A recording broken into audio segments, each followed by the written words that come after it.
Hi, everybody. Welcome to Rewind and Reflect, where we believe that there's no such thing as mistakes or consequences. Oh my God, I did it again. What is wrong with me? I can't, It there's no, must be the weather in Florida. It's 90. It got to your brain. You it's need a not. little hair color, so maybe you need a little zhuzh up top. I Welcome. just, no, here's the thing. Like last week, I was so excited when Kristen was coming on that I couldn't even get the beginnings out. All I was thinking was like, I can't believe, Kristen's on and we have this guest and blah, blah, blah. And but for some reason, my mind wants to say consequences instead of coincidences. So the universe is trying to tell me something. Anyways, I'm going to start over. Welcome to Rewind and Reflect, where we believe there's no such thing as mistakes or coincidences. And we are here to share our life stories on that with you. And my name is Deb Miller. Oh, I'm Oh, that was Susan a lot. Doyle. It was a lot. Hi. So apparently we were on, just for the listener, we do get on, we try and talk at least a few times a week prior to being on, recording or anything. But Deb has been away. We'll talk about that. I started a new job. We'll talk about that. And so we haven't really had a chance to catch up. So she gets on and she's walking across the floor with a tank top on. I just looked at her. I'm like, fuck me. I'm like, what? How hot is it? She goes, it's 90. And I'm like, oh, fucking fuck. It's still like 40 here. But anyway, so yeah, that has nothing to do with anything other than the fact that here she is in a tank top and I'm still in this goddamn sweater. But at least I have a Yeah. tank top under the sweater, not a long sleeve shirt because it's supposed to get like 50.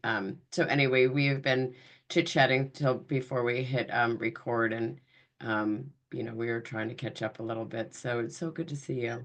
It's been a It's while. nice to see you too. And yeah, a lot happened this past week for you and the past couple weeks for you and for me. Yes. Kind of got Yes. some So challenges. Yes.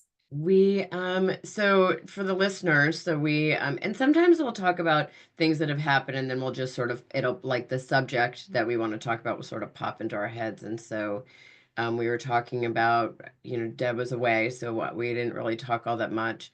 And I started a new job, so I've been busy with meetings and trying to like pretend like I look like I know what I'm doing. Um, and so we really thought about how even at, like 56 and 57, which, way back in the day when we were in seventh, eighth, ninth grade, we were like, oh my God, that's so old, but it's really not. But we just, we started to talk about how we continue to like step over the line of our comfort zone and get kind of uncomfortable and a little gritty and how amazing it feels. Hmm. So go ahead. Like you went to Colorado. Do tell the Oh, story of just being super uncomfortable and how you yeah. did it. Right. So there were actually a couple things that made me uncomfortable on this trip, but mostly, so every year we go with friends who have timeshare to Steamboat Springs. This is our third year that we've gone. Kevin is a big skier. Everybody that goes are skiers, like Black Diamond skiers. And the first year I went, I did not ski at all because I don't ski because it all started in high school when we were on, we would go, we had a ski mountain close to us in Connecticut. And so on Friday nights, a lot of us would go to the ski mountain and ski. And, I was like, I'm going to do it. I'm going to do it. My family, I grew up with a bunch of skiers. We'd go to Vermont a lot, and I just could I not remember that. do it right. On the bunny slope, just constantly tumbling, falling, it just didn't work for me. So in high school, I decided to try again, and I get off the, ski lift and tumble down and hurt myself. And, I pulled the ligaments in my knee. And it was tragic because the following night was like a dance at school. And I was like all bandaged up on crutches. Okay, wait, hold on. Back the train up. Yes. So you not only hurt yourself. Let's put it, not that past trauma should, dictate anything that you do in the future because it shouldn't. You should still always doubt your doubts and face your fears and Yeah. do what is necessary to get out of the comfort zone. However, you looked at your then boyfriend and said, please don't make me go down the mountain in one of those red baskets. Yes. So he wrapped his skis around you and held Yes. you up and got you down the mountain. Yes. So like nothing. So it was really, it wasn't like, oops, I fell off the chairlift and banged my knee. It was like you then had to figure out how to get down. Now, granted, it was a small little mountain, but still. Right. Anyway, so I So, needed to like add a little bit of salt and pepper to that story because it wasn't yes. like, oh, I tore some ligaments and like I No. missed a dance and so it wasn't really that benign.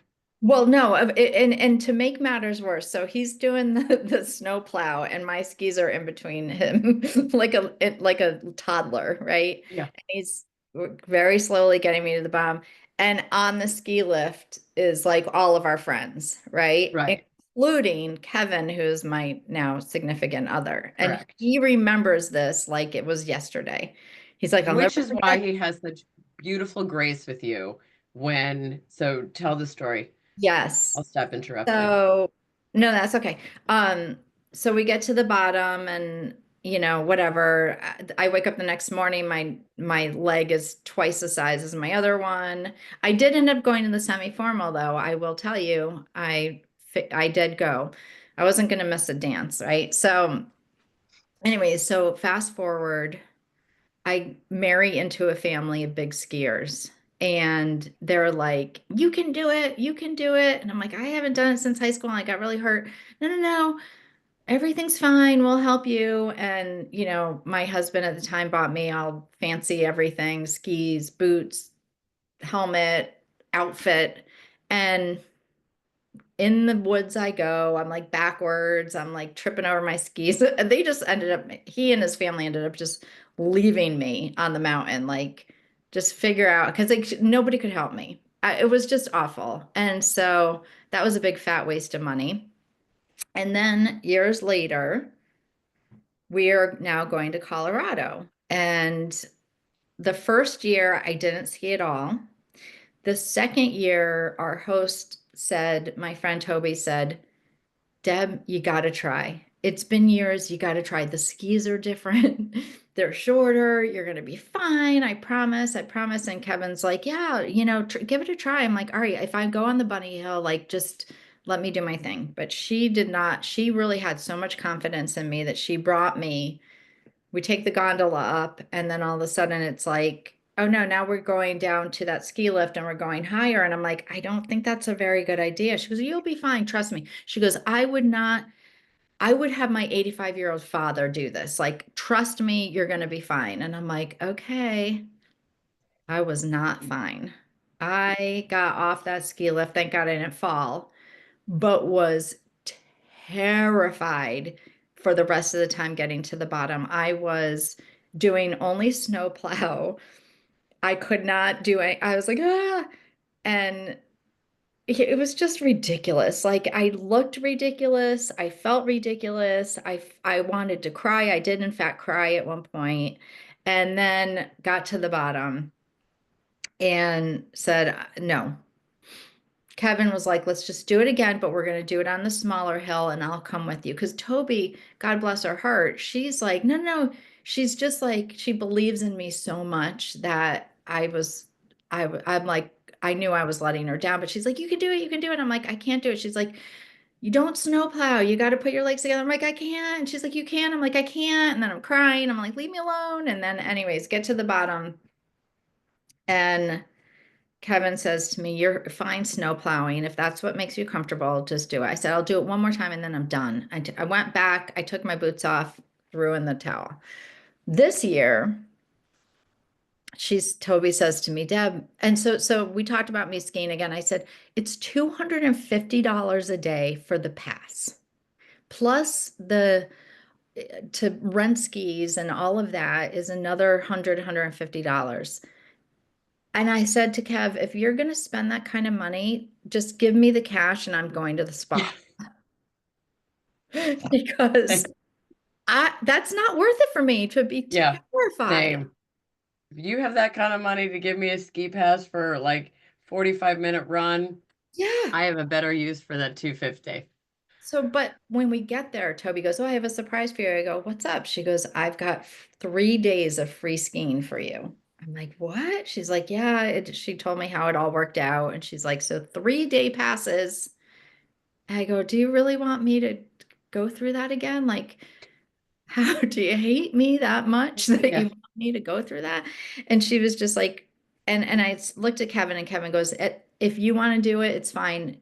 We can do it." I go, "Listen, just don't take me that high again. I'm willing to try, but don't take me that high again." Nope, no problem.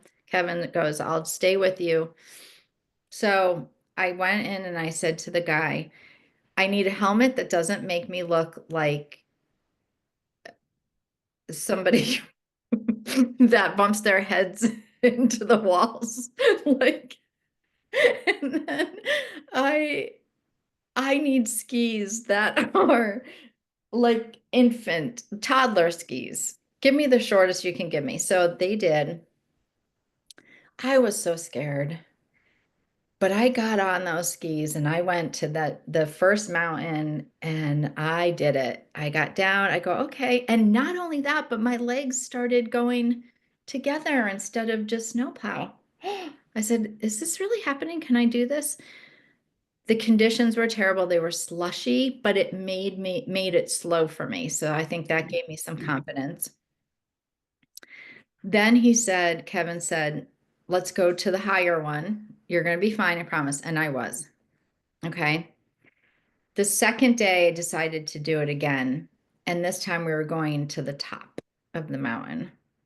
And I did it. I'm not going to bore you with details, but I did it. But my dear friend Toby, who's again like comes by you, she's all slunched over and she's like, "Psh, psh, psh." um, she was You're just like, back it going down, Susie Chapstick, back it yeah, down. she loves doing all that. She'll go through the trees. She goes Black Yeah. Diamond. She does all that. She was just going down a normal like blue and she was just side by side, nothing fancy, and she fell. Like the slush of the snow, I guess, just Hmm. caught her ski and she went ass over tea kettle and did what they call a yard sale. So everything went everywhere and she hurt herself. She bruised her ribs Mm. and she hurt her leg. And she said, "It's been 10 years since I fell like that and I've lost my confidence." And she did not ski for the rest of the week. And I was like, "Oh my God." So I did it and I was okay, but it was still scary because people who know what they're doing and can ski really well, it just takes one little patch of something and it's over for them. So I Well, think listen, I mean, I we think have discussed this a lot. Like change and growth is not easy and it's never comfortable. I mean, so when you feel that discomfort and when those things arise, okay, you can do two things. You can say, you know what? Nope, I'm good. I'm going to stay right here and like be super comfortable and never grow, never change. And just, what I like to say is relive the same life every single day over and over again. I, Or you can say, all right, this discomfort, like it's not going to kill me, right? It's going to help me grow. I'm going to, and it's a little gritty. I'm sort of rubbing up against something. Let's see where it takes me. And let's Mhm. see why I have these fears or why I'm doubting. And then you end up living this amazing, authentic, like ever evolving life on purpose. So Right, like staying in your comfort zone is a decision, right? But you're taking the path of least resistance. You're taking right. the easy path. You're not and then you're over here where you're constantly saying, okay, I'm gonna rub shoulders up against this and see where it takes me. And then it ends up, evolving into all these amazing experiences. that you look back and say, I have lived my life on purpose. Right. Yeah, I love that. It's so true. Me having the confidence enough to ski, I don't even know if you can call it skiing, but it was I did it on my terms and my comfortableness. And now I can go on these other ski trips and actually ski and not, I just planned on working the whole time while they were skiing, but to be out in the beautiful mountain and like taking that Right. air and just that is a whole experience in itself. So I want to be part of that. And now I feel like I can. You had this job that you've been at for many years and successful Yeah. at. An opportunity came to do something that you have never done before. And you're like, you know what? I'm putting my hat in the ring. And you did it. Yeah. How scary was that? It was, so I think the thing that scared me, so thank you for teeing that up for a minute. I do want to say one thing to you. I don't think it has anything to do with confidence. I think it has everything to do with wanting to experience great things. And that being out in the open air, being in that beautiful environment, being someplace that again gave you a little bit of grittiness is experiencing life. And I don't Yes, think, I don't think it takes a lot of confidence. I think it takes desire or I more so I think it takes the ability to be present in your own life to say, I want these things. And I may have to get a little uncomfortable to experience this beautiful environment, this unbelievable opportunity to be skiing outside in, in a space that's not home and be with your significant other and those things. So, totally. I think the word confidence I used when I was actually like, I was confident skiing. If you don't have confidence when you're skiing and you're scared and you don't feel, then you're gonna hurt yourself and fall. agreed. I confidence in day-to-day stuff is takes a lot for me to become confident to do something. I sometimes Hmm. have to just jump off the You cliff. have to. You have to jump off. I Yeah. mean, And because, it's not again, we've discussed this. If you're not going to jump off, somebody else is, and then they're going to live a life that was meant for you, right. Yeah, let's just right? do it. Life is meant to be lived and experienced and Correct. it really is. And if you trust in the universe and trust that you're put in a position every single day that you get to choose which way you're going to go, and you got to know that whichever way you're going to go is going to bring you to your ultimate destiny. And Hmm. sometimes if it's not the direct path because you chose a different one, there's lessons to be learned and you're still going to end up Right. exactly where you needed to be. And I just think I've taken longer to get to where I need to be because of fear of change and fear Of of course. leaving the job or moving out of state or all of that stuff. But I'm right where I'm supposed to be Yeah. now, and Yeah. I I'm mean, a well lived, intentional, purposeful life is filled with very uncomfortable moments, right. How else do you you grow? know? Emotionally, Exactly. physically, intellectually, Exactly. spiritually. You cannot grow that way unless you take chances. Yeah. So, right back at you, so I took a chance. So when I lost my job a few years ago, I took a job at a company that is a wellness-based company. So I felt really good about staying within the mission of what I wanted to accomplish in my professional career. And I've always wanted to be in wellness, fitness, health, whatever. I was fortunate enough to do it where all three of those things were combined. Um, and I do look back on me losing my job as a blessing in disguise because I just, now that I can look back on it, I was a little stale. I was a little very overworked, very overtrained, very entrenched in my job or my title or my career being way too much of who I was, right? So I took a job in sales and I had kind of been, in sales, but not directly, responsible. And anyway, long story short, it was a great foray into what I would consider corporate America, like working in front of a computer at a desk and things like that. But then I pretty quickly kind of cracked the code as to what it takes to recruit these fitness centers and things like that.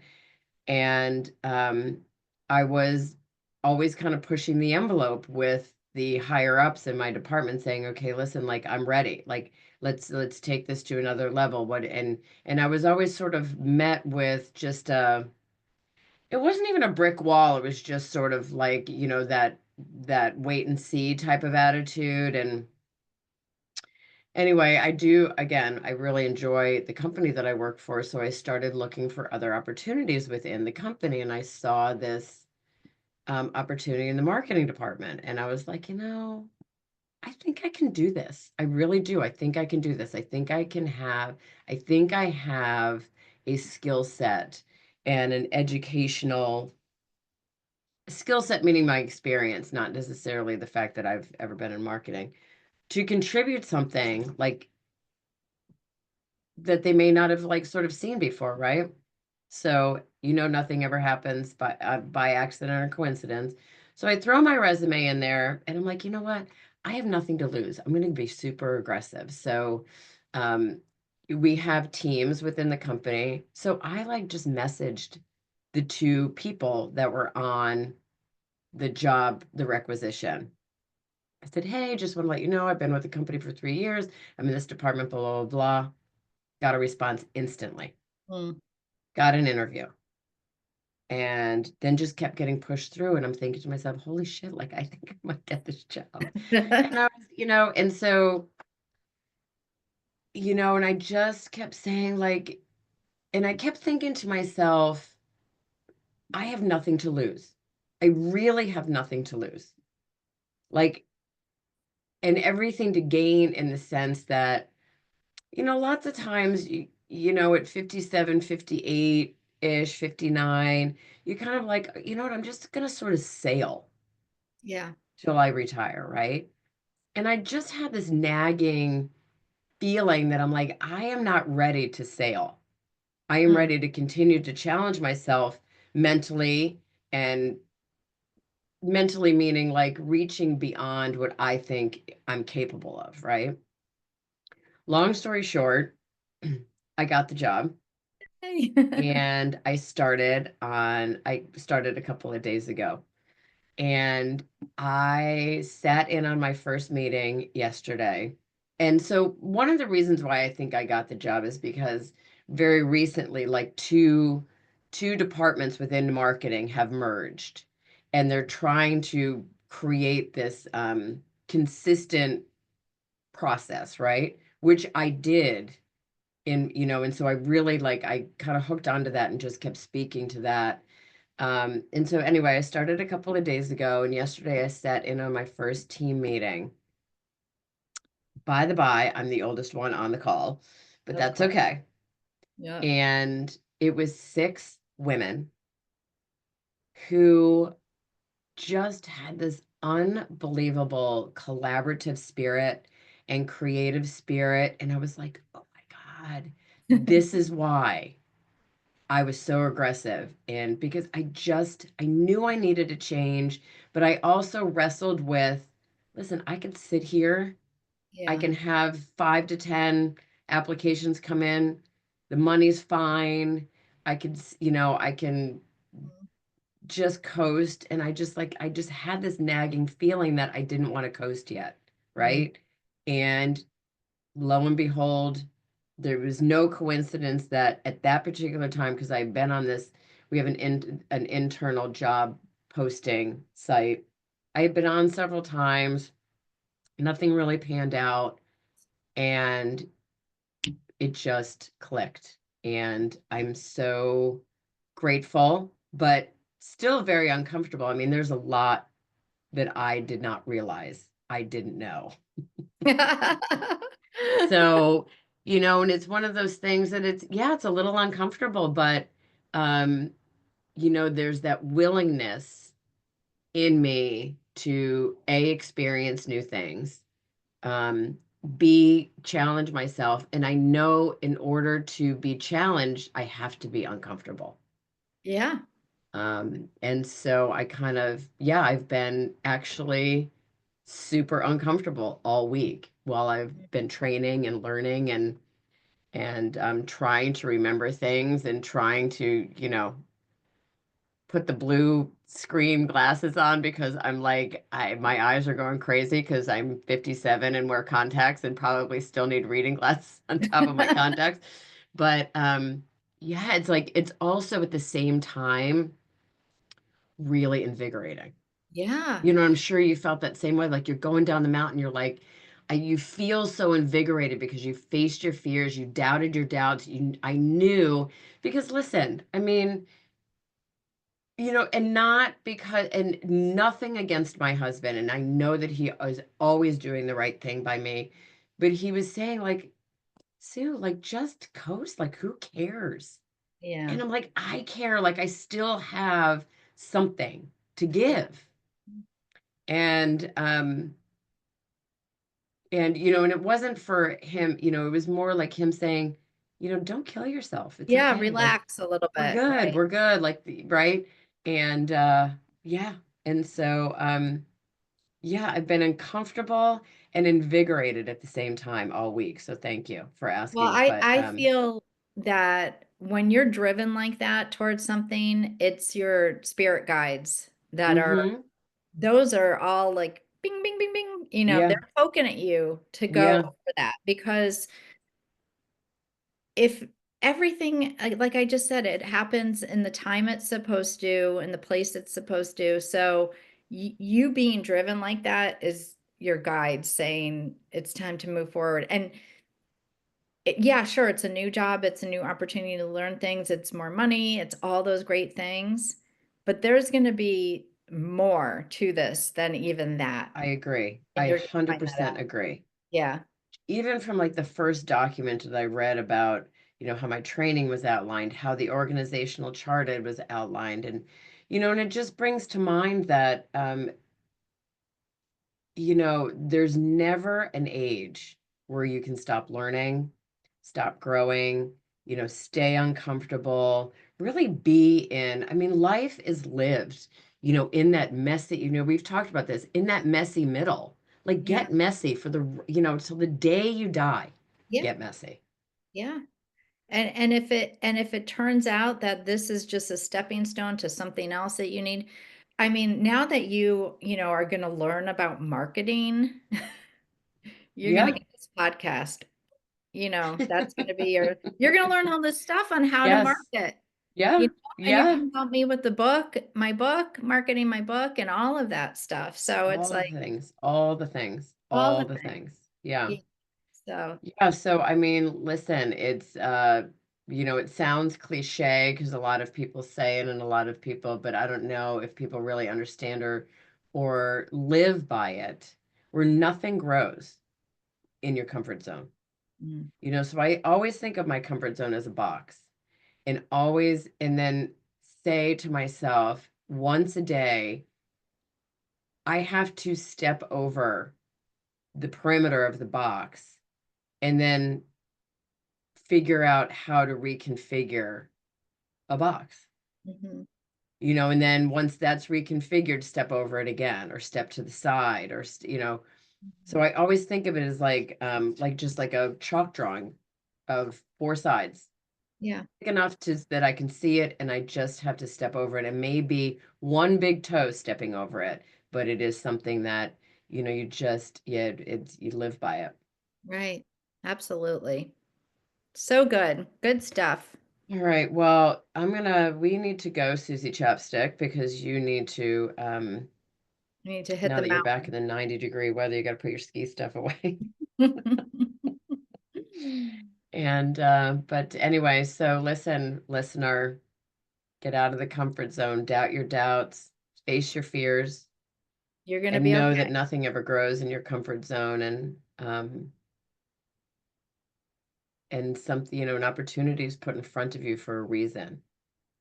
Rub up against it to figure out why it was put there. Right. Take it Live on. a strong, intentional, purposeful life.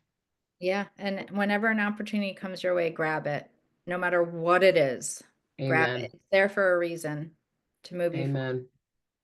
Till next time, my love. Thank you. Love you. Okay. But wait, hold on. Tell them Yes. how they can get in touch with Oh, us. We've been sorry. I forgetting to forget do. about that. So you guys can hear it. So if you're listening, you're already listening, but we are on YouTube, Spotify, Amazon Music. We would love to hear from you. Please share the show.